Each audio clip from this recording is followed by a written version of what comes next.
Welcome, everyone.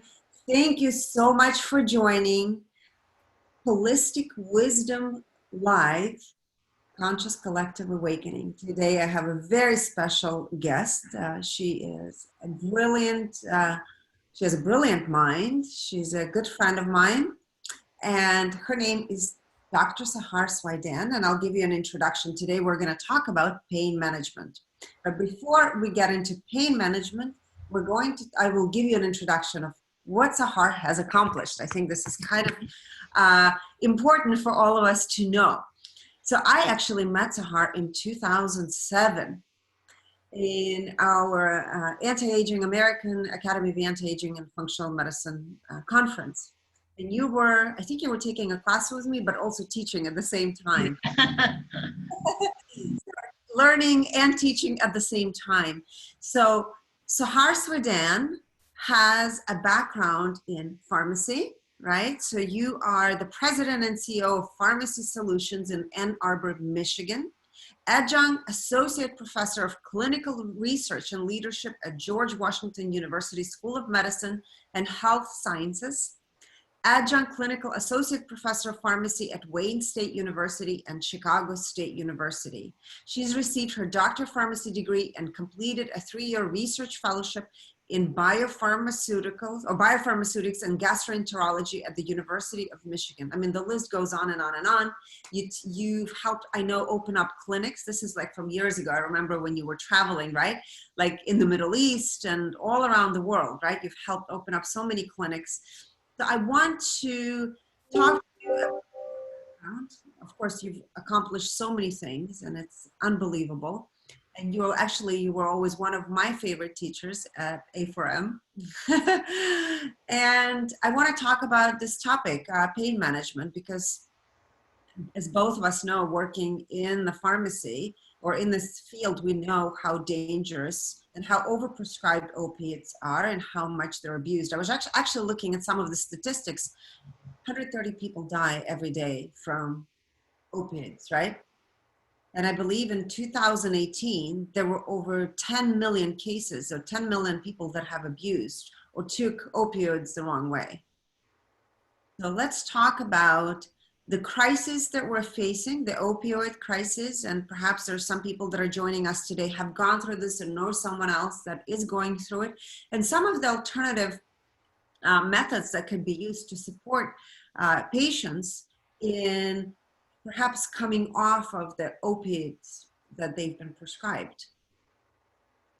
Well, thank you for having me, Elena. Always a pleasure. We've been friends for many, many years now. We're like aging ourselves. And I think to the fact that you never stop learning, right? So I'm always faculty teaching and I'm always learning in anything because there's so much. Every time I think I'm kind of pseudo smart, I say, then you still realize really how little you know or how much more knowledge there is to gain. So if I could just go to school all my life and not have to work and pay bills, as I say, I would love it, because that's definitely, academia is absolutely my passion and thing. And I think I've always been in the pain management arena, honestly, since day one of my professional life. So I started in migraine and pain. And the reason why I was attracted to that, it was not, I called it cookbook recipe medicine, like diabetes, hypertension, whatever. It was like, okay, you do X, Y, Z, and you kind of go through the line where with pain medicine management and neurology, really what will do magic for one person will absolutely do nothing to the next. So I've always been fascinated with this area. And actually, I've done tons of research, publications, and in the area of pain management. And then what led me really to functional medicine is really also this notion of, as I call, inflammatology, the only medical specialty left, and that kind of led me down this path also to learn some of these additional tools and tricks, because really in school for pain management, which is the #1 reason why people seek medical attention, and migraines, for example, it's the second leading cause of disability worldwide, and it's back pain #1. So it's pain, pain, pain. So I always tease and I tell my husband, well, I'm a pain in the butt, but at least I know how to take it away, but he doesn't buy it. because really, so it's the number one reason why people seek medical attention. And in school, really all of us were kind of taught very limited modalities or tool in our toolbox, as I call it. So, we were kind of taught non-steroidal anti-inflammatory drugs, Tylenol, so it's like NSAIDs and opioids and, oh, ice and heat too. And that was kind of pretty much what we were all taught. And so when, we pulled kind of the crutch from under a lot of clinicians and patients with the opioid crisis, which I don't know why it just became a crisis, a couple of years ago, and we just finally opened our eyes. It's been a crisis from day one of life. And, even J.J. Mao out of Harvard, God, I was lecturing, I'm totally dating myself now. I was lecturing on this 23 years ago when he said opioid-induced hyperalgesia, meaning more opioids led to more pain, especially for chronic disease. So now we're talking about chronic pain, not acute trauma, God forbid, if you're in a car accident and you're mangled, of course you need those kind of things, or cancer related pain, right? That's a different story. But if we're talking for chronic non-malignant pain, some of the studies really showed this opioid-induced hyperalgesia, where actually kind of the opioids sometimes amplified the pain, and so more pain led to more opioids to more pain, and then people just really get into this vicious cycle, unfortunately, sometimes, and it's hard to get them out. So we have definitely lots of people that become physically dependent on opioids very quickly, which is very different than addiction. A lot of times we don't kind of distinguish between physical dependence and addictive disorders, which are very different. So you can become physically dependent on lots of things like sugar, dark chocolate, the good stuff. Some of the medicines like your blood pressure medicine, where if you stop taking them abruptly, your blood pressure will rebound. You are physically dependent on them. So yes, you can develop physical dependence to opioids, but different than addiction. And anyways, lo and behold, 2 years ago, of course, opioid crisis, people are dying every second. What do we do? Unfortunately, in medicine, sometimes we kind of go yin or yang, and then sometimes we were kind of using or over prescribing opioids and maybe giving too much for certain procedures, even like dental extraction. Sometimes the patient was walking out with 50 to 60 pills, which really in general, maybe you need 3 to 5 pills if that, and some other things. So, really it came to the forefront. And now I actually just submitted a book, myself and Dr. Matthew Bennett, that we're co-editing and authored with some of the leading and smartest people from around the globe, literally, on innovative ways to manage pain, opioid-free pain management, or at least opioid sparing, because we definitely need to learn, all of us, and teach our colleagues and clinicians other ways to manage pain now. Because we can no longer just kind of continue to dish these opioids. And unfortunately, this is what happened in medicine. We kind of scared the living daylight out of people about opioids all of a sudden, clinicians and patients. And so a lot of times the opioids were abruptly withdrawn from patients that have been on them for years. And now they were like kind of left to fend for themselves, if you will, with uncontrollable pain, and not really clinicians having a lot of additional tools in their, toolbox, if you will, to really help patients with better ways to manage their pain. So let me ask you a question. So what would you recommend to somebody currently who's suffering from severe chronic pain? And of course, I have my own insight and we can go and share this with people, but what would you recommend from your experience, right, working in this field with, of course, many other clinicians and seeing patients who are suffering, to get off of the opioids and transition into other modalities that are supportive and helpful, and patients are not suffering as much? Yeah, so I think myself, like Elena, I was lucky and privileged. Actually, my when I was doing my postdoctoral fellowship, my professor fell in love with a Frenchman, which was the best thing that could have ever happened to me. So here I am, a 20-year-old punk with $10 million worth of clinical trials that I'm running. But I had to go to Europe and run these trials and kind of work on them, which really exposed me to the European system of pain, of health management, which is systems biology approach. Let's look at the body. It's all connected. Yes, your knee hurts, and yes, your elbow hurts, and yes, your heart is clogged, and yes, your brain is whatever, but it's a systems biology. We have to look at the entire body mind, body, spirit, if you will. But also, even in traditional allopathic medicine, what is the root cause? You know, honestly, in school and all of us, and for the most part, we practice what I call Band-Aid medicine: symptom, drug, symptom, drug, symptom, drug, you know, versus root cause medicine, which is, okay, what is potentially causing this? Is it fixable? And if it's not, because sometimes it's not, despite our best efforts of mind, body, spirit, and all the functional medicine tools we have, we're really not able to find the source for X, Y, or Z.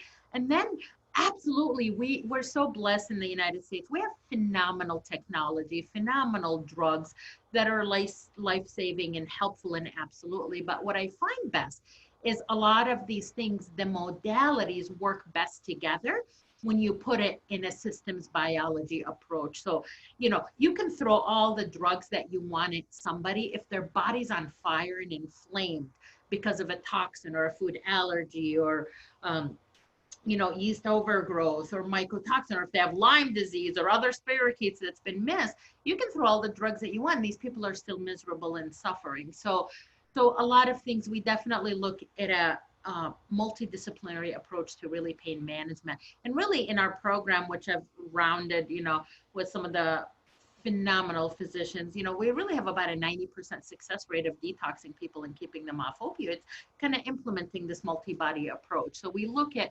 root cause, what's going on, you know, is it inflammation, is it a food, you know, insensitivity or intolerance or allergy, you know, is it the gut brain connection? Now that, you know, honestly, when I came back from Europe, I was using probiotics on people 25 years ago before they were, and it was like, ooh, you're so voodoo crazy, what are you doing, you know?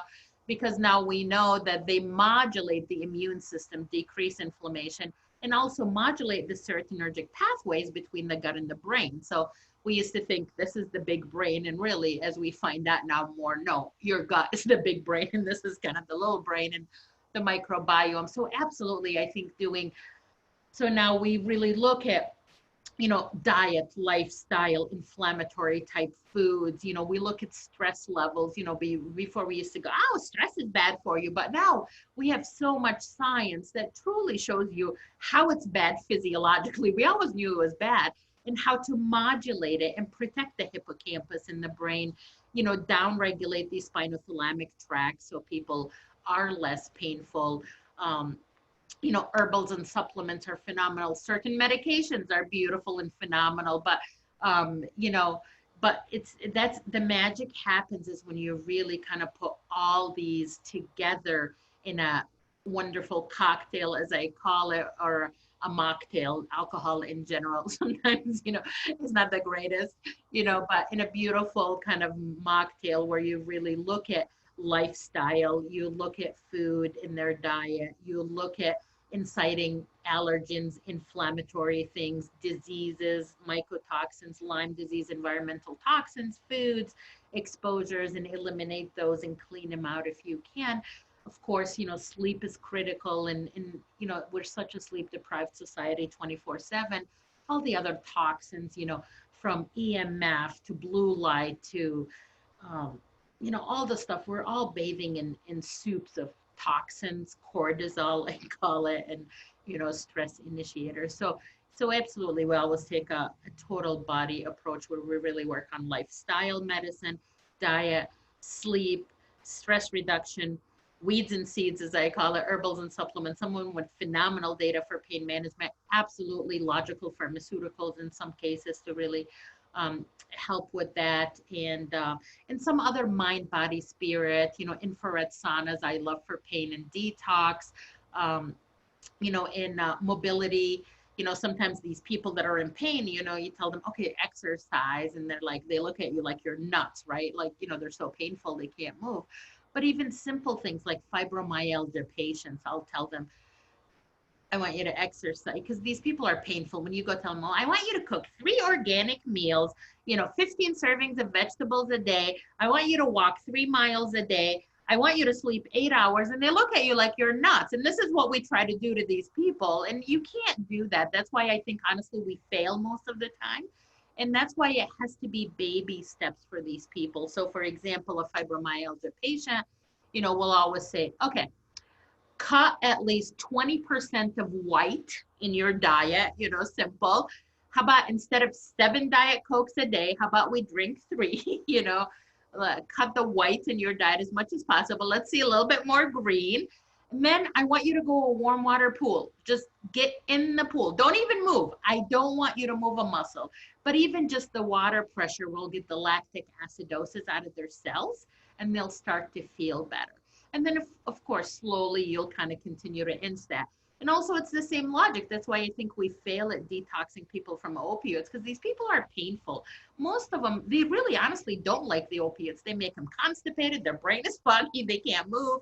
But it's their only crutch, or at least it gives them a little bit haven from the pain. So again, a lot of times you got to implement these, get them to feel better, get them moving, and get their pain under better control. And then you can have the discussion of, okay, let's taper. Let's start thinking about tapering these, So that's what we have used a lot in our clinics, with success.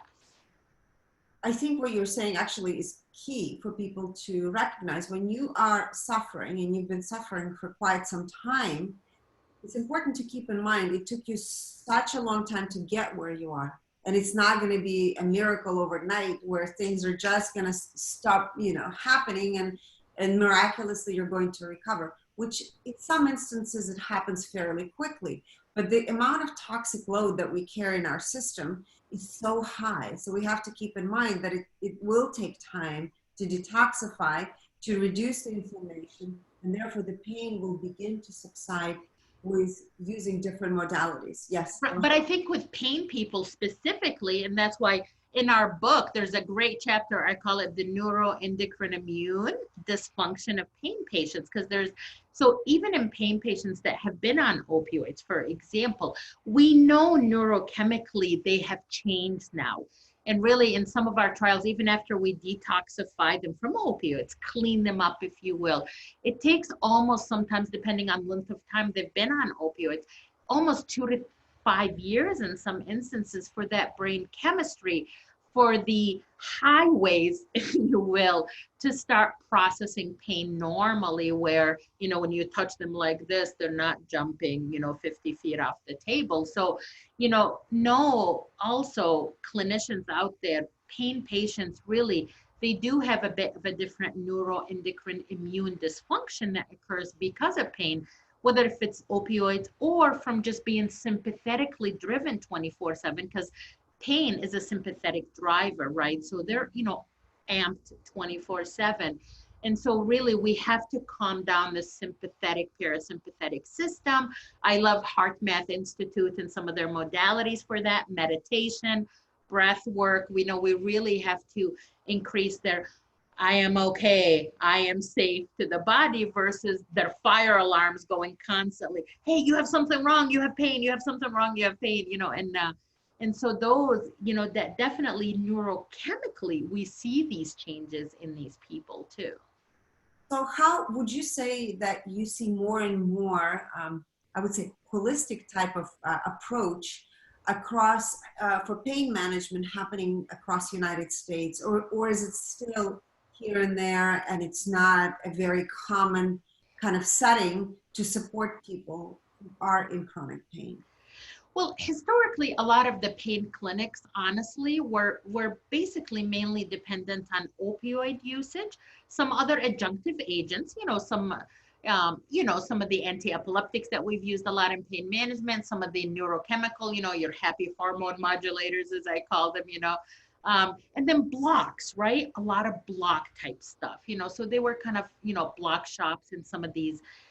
And really, they did not embody, definitely some of them in the country, though, they're phenomenal. They're multidisciplinary, multimodal, where they absolutely will have pharmaceuticals if needed, blocks if needed, because they're absolutely helpful in certain settings.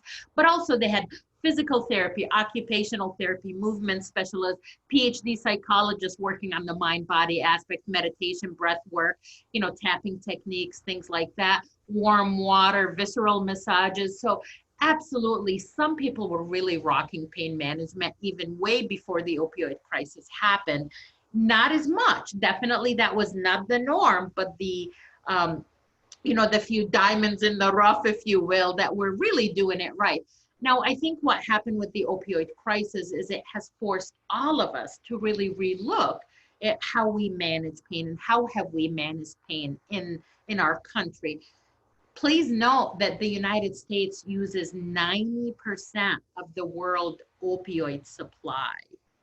So that tells you something right there, right? Very different than the rest of the world and how we even view pain and pain management, right? So I think this has really forced all of us um, in the clinical world to look at pain and pain management and really look for these diamonds in the rough that we're doing phenomenal job with great outcomes, you know, using this multidisciplinary approach. Because absolutely, the magic really happens is when we kind of have the entire body look. And some of them now are great. They look at nutrition and they have nutritionists on staff that advise people. We are looking at gut and dysbiosis and permeable gut syndrome. You know, we don't want to call them leaky gut, but they are permeable gut. Now we're learning permeable brain syndrome, right? Before, you know, 3 to 5, 10 years ago when I was teaching that, it was like, no way, that's the holy grail. Nothing penetrates the blood-brain barrier. And now we know better, right? Which is inflamed brain, inflamed everything. You know, so a lot of these clinics now are adding these nutritional modalities, looking at, you know, gut dysfunction and helping that. They have physical therapists, occupational therapists, mind body workers, you know, PhD psychologists looking at that. In addition to, of course, our great clinicians that are very skilled in blocks and pharmaceuticals and other things. And even now, you know, nutritionists like pharmacists, really, they are working a lot in pain clinics, kind of looking at the weeds and seeds side of things, you know, in addition to the pharmaceuticals and using logical things. Some things out of Europe, like I love, you know, some of them we don't have in this country, like Broxil for fibromyalgia, phenomenal, very different how it works mechanistically, like PEA. I love PEA. It's kind of like, a cannabinoid and a neurochemical modulator all in one, you know, that works really beautifully. We have tons of data from Europe and not as much here. So, and there's definitely a lot of herbals that we can embody in addition to that. So definitely, I think that's going to be the wave of the future. You know, now they are looking at some of this infrared, you know, technology, myofascial releases, you know, some of the stuff that, again, these diamonds in the rough have been doing for years, where I think eventually that will become the multidisciplinary clinics for sure. I think will continue to become more of the norm now. You're giving me a major business idea at the moment. Yeah. To do something together with you. Yeah. Opening up. I think we need more and more of these clinics, actually. Oh, absolutely. Yeah.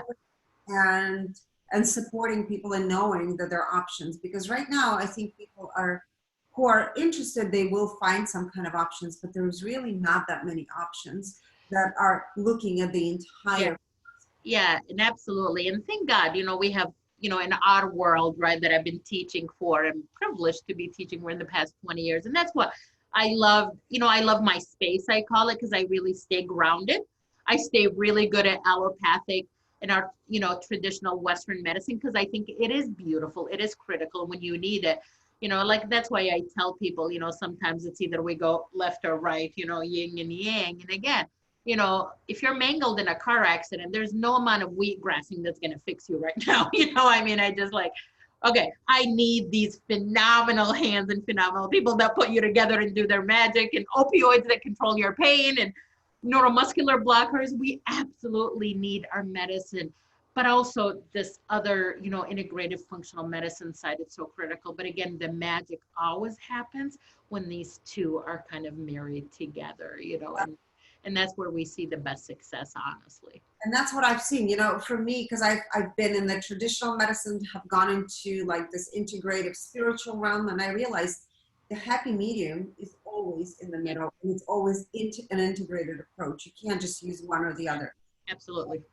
You know, and that's why sometimes our colleagues that have been traditionally trained, you know, they're just like, oh my God, that's so bad. I'm not doing any of that. And I'm like, absolutely not. It's phenomenal training, and you absolutely need it and need those skills. And you want to keep those skills, but absolutely add more tools to your tool shed. Have more ideas and tricks up your sleeve to treat those patients in front of us. Because unfortunately, patients are getting more and more complicated and sicker, unfortunately, I think because of our 24/7 life, craziness, toxins, weird bugs floating, viruses, all the stuff that kind of keeps hitting us from every angle. But I think what even COVID-19 has taught us is a lot, which is as a society, we're much more inflamed and sicker in ways. Even our healthy people are sicker, I think, than the rest of the world. So inflammation is much higher probably in our population, chronic diseases, and I think this has been a great eye opener to, for everybody, I think, to relook at what are they doing personally and how can they become healthier, because your best defense is a great robust immune system really against whatever, um, and to really clean up all of us our lives from whether it's food and toxins and EMF and stress and craziness. I think COVID-19 has honestly a lot of good that hopefully will come out of it, and not just unfortunately some of the negative stuff and the deaths and things that hopefully will wake up humanity as a whole to see how can we all work together better for the planet to decrease the inflammatory load, to have better food that will provide less inflammation, less stress for everybody, better equalities. Because I think when you have a healthier body, a less inflamed body, everything will improve, and absolutely pain. We know this. When people are in less inflamed states, happier brain zones, as I call them, life is just taken as it should. Definitely their pain is much more controllable than when they're going through chaos or stressful situations or major divorces or, God forbid, death of a, family members. Definitely that tends to, amplify pain. Yes, absolutely. So anything else, any other herbal supplements perhaps that you want to share? Once, of course, the gut has been addressed, this is for people that are already open and doing some of the work on themselves. So they've taken care of the foods, right? Eliminating the foods that they're sensitive. Right. What are some of the herbs that you would say that are helpful in managing pain? So absolutely. I mean, there's tons, but I think there's some core ones. We know like probiotics. I love, to me, that's like number one core, because it really modulates your immune system and it just makes it a healthier immune system. So whatever you can do to increase your microbiome and keep it as healthy as possible. Vitamin D, obviously for 1,000,000 and one. It's not a vitamin really, it's a hormone, for much bigger discussion, but absolutely for pain management. We know when vitamin D levels are more optimized, pain levels, and inflammation tends to be better. What kind of level are you looking for? Like 60, Yeah, 70? I mean, usually, exactly, we try to shoot, 60 to 80, for most people. Be careful, obviously, if people have bone disorders, parathyroidism, hyperparathyroidism, other things, kidney disease, right? So you just have to be careful. Not everybody we will shoot for that. You got to make sure it's the normal, healthy people without these potential contraindications. So I love that. Curcumin and boswellia, love those, especially boswellia. We use it a lot in our migraine. I think it tends to penetrate kind of the blood-brain barrier a bit better. So we use boswellia and curcumin a lot as anti-inflammatory. I love PEA, so palmitoylethanolamide, obviously big name. So PEA is much easier to say. That one is great modulatory, you know, obviously for the system. Phytocannabinoids, I'm not really a huge fan of isolates, like let's say just CBD or just THC or a mixture of CBD. Really, I think the research in the new frontier in cannabinoid medicine is these mixed phytocannabinoids, because, we will have these entourage effect, as they're calling, and now we're learning more what all these little other cannabinoids or phytocannabinoids do in the body. So I like more of a full spectrum one. I think definitely it's immunomodulatory, anti-inflammatory. Low dose naltrexone, if you have not learned about that, it's not an herb per se, but it's pixie dust doses of naltrexone, but low dose, I mean, phenomenal at modulating the immune system, really, which it's really inflammatology, as I call it, is the crux of the majority of our illnesses, whether it's, heart disease, gut disease, autoimmune disease, pain disease, so definitely that one is another one that we like to look at.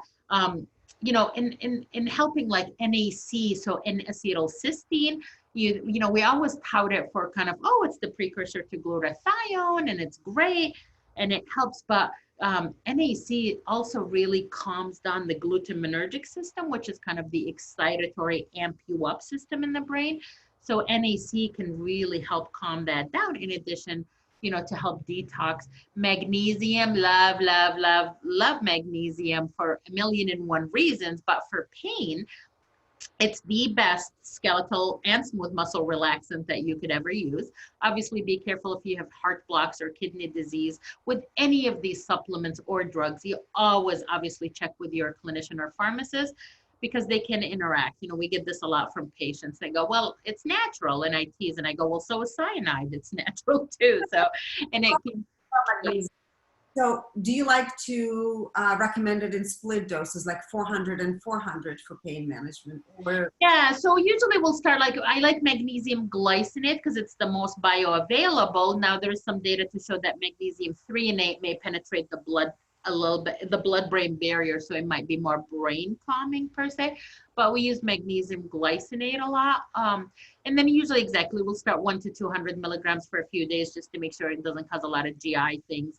Diarrhea, because it's so well absorbed in general, the gastrointestinal side effects that we normally know from magnesiums are actually more limited with these better absorbed forms. So we usually will start like 1 to 200 milligrams, twice daily for a few days, and then slowly increase to exactly that 400 to 600 milligrams. I like to measure blood levels like RBC magnesium, just to kind of make sure we're not overshooting and we're not undershooting. And again, be careful, magnesium in kidney disease, people, heart blocks can worsen those kind of things. So you want to be careful.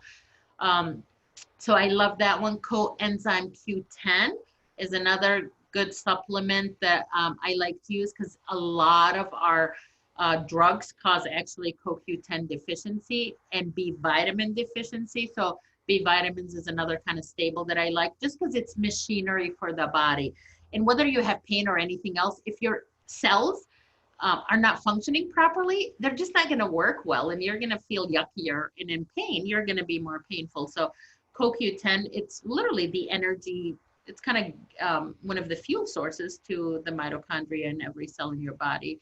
So, and also there's some data on it, even specifically in migraine, of helping decrease migraine intensity and severity. So that's another one we use in pain a lot, because those patients, they tend to operate on kind of fumes, because their system is, because they're painful, it's kind of up 24/7. So they burn through their gas for their cellular energy a lot faster. So especially for like fibro patients, love CoQ10 with like D-ribose. It's really good for mitochondrial support, the magnesium. The other thing with magnesium that I forgot to mention, in addition to relaxing the muscles, is it blocks NMDA receptors. So not to get technical, so those are the ones that kind of continue to amplify pain and just make it worse in your brain per se, and chronify it. So if we can block those NMDA receptors, we can hopefully decrease the likelihood of it going to chronified pain, but also really modulating that pain cascade for you. So that's why I love magnesium. Lavender, love lavender oil, again, get a good organic source lavender oil, but great data even in pain and calming down those pathways and systems that we like.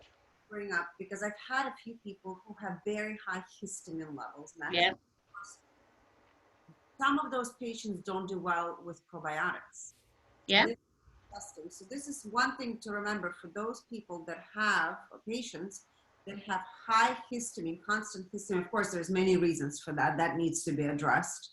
Perhaps that could be a contraindication. A probiotic could be a contraindication for those that have high histamine response. Would you say that? Yes, and there's actually some data on that in certain strains that have been shown not to worsen the histamine kind of response. But for those kind of people, so we definitely, in pain management, we have a lot of those people. That's why you can talk, I just did an 8-hour day. It was called like literally pain in a day. So we're trying to condense all this in half hour. But absolutely, sometimes patients with pain also have what's called mast cell activation syndrome. And so they tend to be kind of more histaminergic, more allergy. So I call it the poor man's test. You can kind of scratch them, and if they welt up and if they stay, if you keep that skin track for a while, you may have, you know, kind of more, at least higher histamine. It's called dermatographia. So for those people too, quercetin, we will use quercetin, which is found, or just eat lots of garlic and onion and all that good stuff too. But quercetin, we use that really help lower histamine levels. It was compared even to drugs, and it worked just as well. There's an enzyme, DAO, diamine oxide enzyme, that can also help break down histamine, because histamine is definitely another inflammatory inciter. Obviously, it's one of the kind of chemicals that help also upregulate inflammation. I want to bring something else up. This is the last thing I'll bring up. Over the years, of course, I've worked with people from different kinds of fields, but the thing that I've noticed that was pretty common amongst women, young women, I would say up to the age of 45, is a lot of them that are suffering from migraines are also on birth control pills. Yeah. It's interesting because a lot of times people don't realize, or patients don't realize, that birth control pills actually will contribute to migraines, severe migraines. Do you want to briefly touch upon that?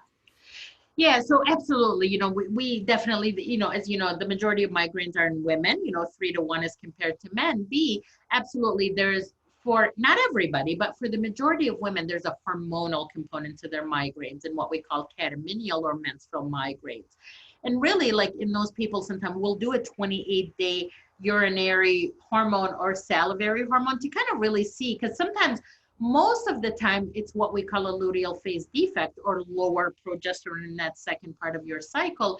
And sometimes augmenting with some progesterone kind of helps stop that and things like that. But sometimes it's also low estrogen, or the imbalance of estrogen progesterone. And that's why for every woman, it's literally a different sweet spot, as I call it. Now with birth control pills, it depends. It's kind of a double-edged sword. So sometimes for these people, because we're not allowing them to have a period, but only 3 months, which is not honestly the most physiologic, but sometimes these people are so disabled, they will give them birth control pills and only allow them to bleed every 3 months.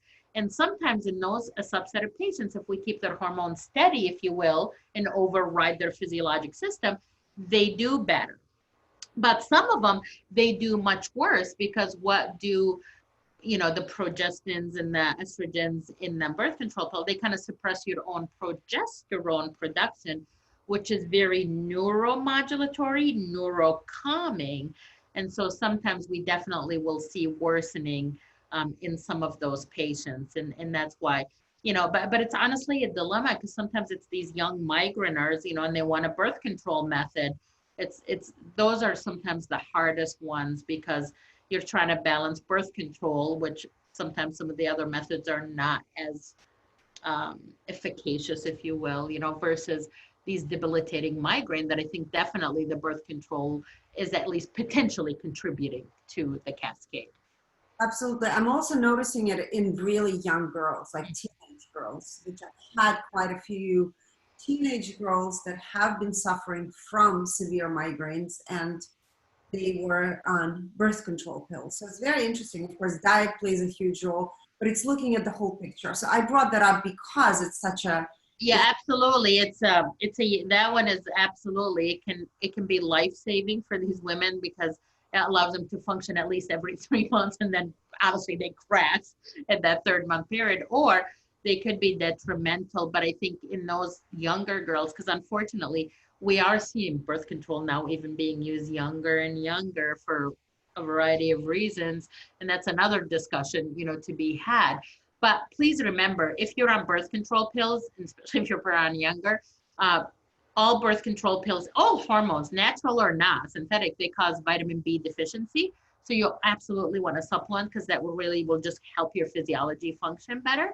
But also in these young girls that are getting migraines, unless they have heart or kidney issues, magnesium is very protective to the brain and these NMDA receptors, at least, and can help better protect them, so they don't kind of turn from an episodic migraine into a chronic migraine or chronic pain honestly stuff sometimes that can happen. Great advice. And how can people get in touch with you? Yeah, so absolutely. I just made my world a little easier, as I call it. So you can just go to sahar.world and everything's under that, you know. So I lecture a lot, you know, just came up with that book, you know, consultations if need be. I have a skincare line also because I was really sick of all the toxins and stuff. So I'm a jack of all trades and a master of none, I guess, you know. But absolutely, if there's anything I can help with, just easy sahar.world. And then pharmacysolutionsonline.com that's my other world, of course, too. Thank you so much. Thank you for sharing. Absolutely. Always a pleasure, Elena. So much fun. So thank you. Stay with me for 1 second. Thank you all for joining. And if you have any questions, Sahar will be able to respond to you on this page as soon as the event is over. Thank you.